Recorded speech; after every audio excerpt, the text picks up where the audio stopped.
399 prajurit TNI dari Yonif Raider khusus 113 Jaya Sakti disambut Komandan Kodam Iskandar Muda setelah bertugas selama 15 bulan di wilayah perbatasan Papua.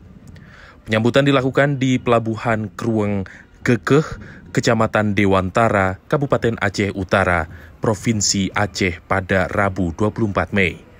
Ratusan prajurit tersebut pulang menggunakan kapal Republik Indonesia atau KRI Teluk Bintuni. Panglima Kodam Iskandar Muda Maijen TNI Novi Helmi Prasetya menyebutkan pihaknya mengapresiasi atas pengabdian para prajurit demi mengamankan Republik Indonesia. Alhamdulillah mereka kembali dan mendarat hari ini.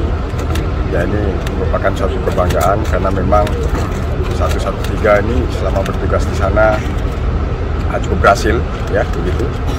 Dan ya saatnya mereka kembali dan bisa berjumpa dengan keluarga ya tentunya.